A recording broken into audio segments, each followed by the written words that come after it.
पाकिस्तान की हाथ फैलाने वाली आदत पहले से ही है और अमेरिका ने भी इसी चीज का फायदा उठाया। अमेरिका की इस एक गलती का खामियाजा आज तक पूरी दुनिया भुगत रही है। और इनकी हिम्मत तो देखो, पाकिस्तान के आईएसआई ने इन्हीं आतंकवादियों को आगे कश्मीर में भी डाइवर्ट कर दिया। आपको ये जान के बहुत हैरानी हो सकती है इंसान है, उसने उसको गोली मार दी। यहाँ पे उसने बोला कि शायद मुस्लिम नहीं है, उसने उसको गोली मार दी।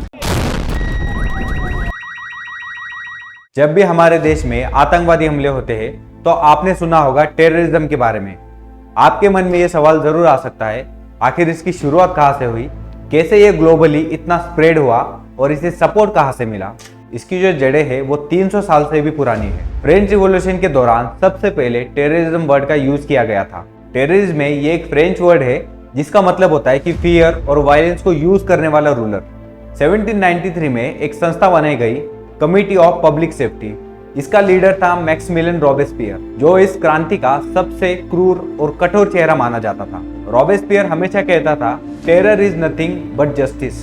उसका कहना था कि इस क्रांति को बचाने के लिए डर एक जरूरी हथियार है और यही से टेरर वर्ड इस्तेमाल होना शुरू हुआ। रॉबेस्पियर और उनका रेडिकल ग्रुप जैकोबिन्स ये क्या करते थे कि जो भी गवर्नमेंट के खिलाफ बातें करते थे उन्हें गिलेटिन पर मार दिया जाता था, क्योंकि लोगों के मन में डर का होना बहुत जरूरी था। आगे 1794 में जनता का गुस्सा रॉबेस्पियर पर ही टूट पड़ता है और उसके जो फॉलोअर थे उन्होंने उसे गिलोटिन पर मार दिया था। जिस आतंक को उसने हथियार बनाया था उसी आतंक ने उसे भी खत्म कर दिया। उस समय का जो टेररिस्ट है वो एक सरकारी आतंकी कहलाता था। ये आज के टेररिस्ट की तरह नॉन स्टेट ग्रुप्स नहीं थे, बल्कि कुछ सरकारी टेरर का इस्तेमाल कर रही थी। बट मॉडर्न टेररिज्म जो आज हम देखते हैं वो स्टार्ट हुआ था 1980s में। इस दौरान वर्ल्ड पॉलिटिक्स में कोल्ड वॉर चल रहा था। दुनिया दो कैंप्स में डिवाइडेड थी। एक तरफ था अमेरिका जो कैपिटलिज्म को सपोर्ट करता था और दूसरा यूएसएसआर सोवियत यूनियन जो आज का रशिया है, वो कम्युनिज्म को सपोर्ट करता था। ये दो कंट्रीज उस समय की सुपर पावर थी। ये आपस में कभी वॉर नहीं लड़े, बट दोनों भी पूरे वर्ल्ड में अपना इन्फ्लुएंस जमाना चाहते थे।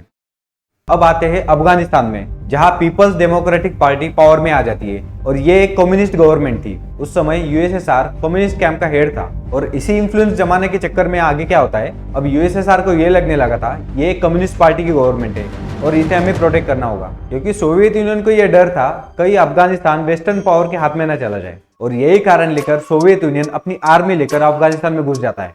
The Soviet Union, the USSR, invaded Afghanistan in December 1979 to prop up a struggling communist government, fearing Islamic fundamentalism and US influence near its borders. Launching a massive airlift and ground invasion launched a full-scale military intervention in Afghanistan, marking one of the most defining conflicts of the late Cold War. Soviet union का यह बढ़ता influence America के लिए एक बड़ा concern था। America को अब समझ नहीं आ रहा था कि इन्हें रोका कैसे जाए। और अफगानिस्तान की जो बाउंड्री है वो पाकिस्तान से अटैच्ड है। और ये जो कोल्ड वॉर चल रहा था उस समय, पाकिस्तान इस कोल्ड वॉर में अमेरिका का पार्टनर रह चुका। पाकिस्तान की हाथ फैलाने वाली आदत पहले से ही है। कई बार अमेरिका से ये फाइनेंशियल हेल्प मांग चुका था और अमेरिका को ये अच्छे से पता था कि पाकिस्तान कुछ चंद पैसों के लिए उनके लिए ये काम जरूर करेगा। अमेरिका यही सोचता है क्यों ना ये काम उन्हीं से कराया जाए। अमेरिका की इंटेलिजेंस एजेंसी CIA ने पाकिस्तान के साथ मिलकर यहाँ के मुजाहिदीन को ट्रेन करना स्टार्ट कर दिया और अमेरिका ने इस ऑपरेशन को नाम दिया ऑपरेशन साइक्लोन।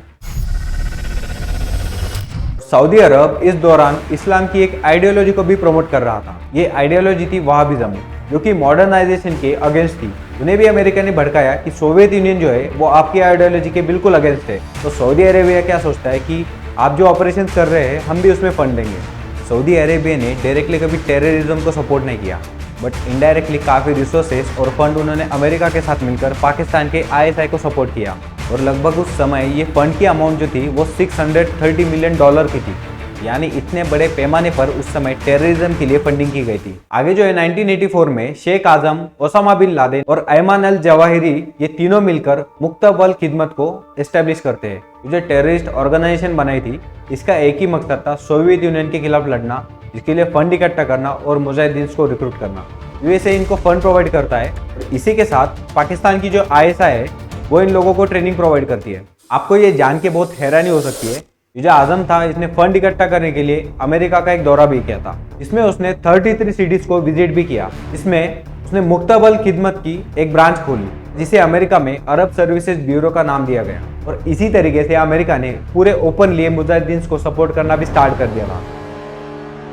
आगे चलकर 1988 में अलकायदा को एस्टेब्लिश किया जाता है और ओसामा की पॉपुलैरिटी की वजह से उसे अलकायदा का चीफ भी मान लिया गया। मुजाहिदीन ने गुरिल्ला टैक्टिक्स यूज करके 10 सालों तक यूएसएसआर को बहुत परेशान कर दिया था और लगातार सोवियत यूनियन को हार का सामना भी करना पड़ता है। साथ ही यूएसएसआर में इकोनॉमिक एंड पॉलिटिकल क्राइसिस की वजह से इंटरनल प्रॉब्लम्स भी काफी बढ़ चुके थे।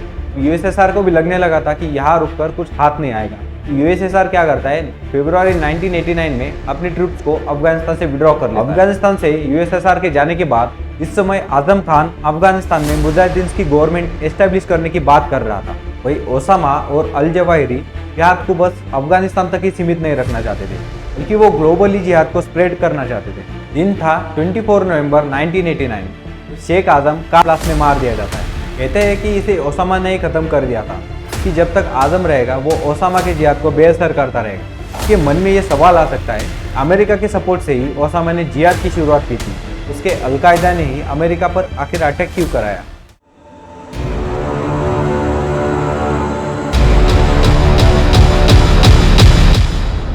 इसकी भी शुरुआत यही से होती है। अफगानिस्तान से यूएसएसआर के जाने के बाद अमेरिका जो भी सपोर्ट कर रहा था वो उसे स्टॉप कर देता है। ओसामा जो है वो सऊदी अरब रिटर्न आ जाता है फंड्स को इकट्ठा करने के लिए। ओसामा बिन लादेन और अमेरिका की दुश्मनी की शुरुआत यही से होती है। 2 अगस्त 1990 को सद्दाम हुसैन की सेना कुवैत पर हमला कर देती है और सेना आगे बढ़कर सऊदी अरेबिया के बॉर्डर पर भी पहुंच गई थी। तो उस समय सऊदी अमेरिका से हेल्प मांगता है, लेकिन ओसामा बिन लादेन अमेरिका के हेल्प के बिल्कुल अगेंस्ट था। वो नहीं चाहता था कि किसी भी नॉन मुस्लिम कंट्री के पैर उसकी ज़मीन पर पड़े। उस समय सऊदी के प्रिंस जब उससे कहते हैं कि सद्दाम हुसैन के केमिकल एंड बायोलॉजिकल वेपन से हम सामना कैसे कर पाएंगे, ओसामा कहता है कि हम अल्लाह में आस्था रखते हुए लड़ेंगे। तो इस बात पर उसका काफ़ी मजाक भी उड़ाया जाता है। इसके बाद ओसामा सऊदी के मोनार्की के अगेंस्ट खुल के बोलने लगा। साथ ही साथ वो अमेरिका को भी काफ़ी क्रिटिसाइज करता है। और जब अमेरिका की इमेज मिडल ईस्ट में खराब होना शुरू हुआ तो अमेरिका ने सऊदी पर प्रेशर बनाया। 1991 में अमेरिका ओसामा को अपने खुद के घर से यानी सऊदी अरेबिया से बाहर निकाल देता है। Osama bin Laden Saudi Arabia की एक रिच फैमिली से बिलोंग करता था। ओसामा बिन लादेन की इसी वजह से बहुत ज़्यादा बेइज्जती भी हुई, तो वो सूडान में चला गया और वहाँ भी अमेरिका ने प्रेशर बनाया। तो उसकी इमेज के साथ साथ उसका इंफ्रास्ट्रक्चर जो बिजनेस था उसमें भी उसे काफ़ी नुकसान सहना पड़ता है। सऊदी के किंग ने ओसामा की सिटीजनशिप तक कैंसिल कर दी थी। उसके फैमिली से जो ईयरली 7 मिलियन का स्टाइपेंड आ रहा था उसे भी बंद करवा दिया। एक टाइम पर जिस अमेरिका के लिए ओसामा ने अपनी जान तक दाव पर लगाई थी, उसी अमेरिका ने ओसामा को हर जगह से बेदखल कर दिया था और इस तरीके से अमेरिका ओसामा बिन लादेन का सबसे बड़ा दुश्मन बन जाता है। 1996 में जब ओसामा अफगानिस्तान पहुंचता है तो उसने अमेरिका के खिलाफ फतवा जारी करके जंग का ऐलान भी कर दिया कि अमेरिका ने मक्का और मदीना पर अपने आर्मी को डिप्लॉय कर दिया था। इस बात से जिहादिस्ट बिल्कुल नाराज थे। ओसामा ने इस समय ठान लिया था कि वो अमेरिका से बदला लेकर ही रहेगा। तो वो सबसे बड़ा टेररिस्ट अटैक प्लान करता है। अब तक जो अमेरिका टेररिज्म को यूएसएसआर के खिलाफ यूज कर चुका था, लेकिन जब उसके अपने घर में ही हमला होता है तो अमेरिका की आंखें खुल जाती है। जिस आतंकवाद का बीज अमेरिका ने बोया था, आगे चल के यही उनके लिए एक बड़ा जहर बन जाता है। Today we've had a national tragedy. 2 airplanes have crashed into the World Trade Center. World trade centre के इस प्लेन क्रैश में 3000 से भी ज्यादा लोग मारे गए। इस दिन अमेरिका ने अपने सबसे बड़ी गलती का खामियाजा भुगता और इस हमले के बाद ही अलकायदा का डाउनफॉल भी स्टार्ट हो गया। आगे जो है अमेरिका 10 सालों तक ओसामा बिन लादेन को ढूंढता रहा। अमेरिका ने अपने सबसे बड़े दुश्मन को सीक्रेट ऑपरेशन से पाकिस्तान में मार गिराया। अब आते हैं 2003 में, जब अमेरिका ने सद्दाम हुसैन के खिलाफ इराक में वॉर स्टार्ट कर दिया। इराक में एक पॉलिटिकल वैक्यूम बनाकर सद्दाम हुसैन को बंदी भी बना दिया। इसका फायदा अबू मुसाब जरकावी ने उठाया। इसका नाम आप याद रखेगा क्योंकि आगे चलकर इसी ने आईएसआईएस को फॉर्मेशन किया और इसने इराक में इसी की एक ब्रांच बनाई थी जिसका नाम उसने रखा अल कायदा इन इराक यानी AQI। आगे चलकर जो है अमेरिका ने इसे एक एयर स्ट्राइक में मार दिया। इसके बाद अयूब अल मसरी और उमर अल बगदादी ने AQI का नाम बदलकर ISI रख दिया। दोनों को भी अमेरिका ने आगे मार गिराया। इसके बाद अबू बकर अल बगदादी ISI का नया लीडर बन जाता है। 2008 तक अमेरिका ने 8000 से भी ज़्यादा आतंकियों को मार गिराया था। इन 2010 में अमेरिका ने एक सबसे बड़ी गलती कर दी, अल बगदादी को अंडर एस्टिमेट करके। उन्हें लगा कि ये टेररिस्ट ऑर्गेनाइजेशन अब दोबारा खड़ी नहीं हो पाएगी। उन्होंने अपने ट्रूप्स को भी वापस बुला लिया। उस समय जो है बराक ओबामा प्रेसिडेंट हुआ करते थे। यही रीज़न है कि डोनाल्ड ट्रंप उन्हें ISIS के फॉर्मेशन का जिम्मेदार भी ठहराते हैं। 2013 तक सीरिया में बगदादी अपनी पकड़ मजबूत कर चुका था। उसने ISI का नाम बदलकर ISIS रख दिया, यानी Islamic state of Iraq and Syria.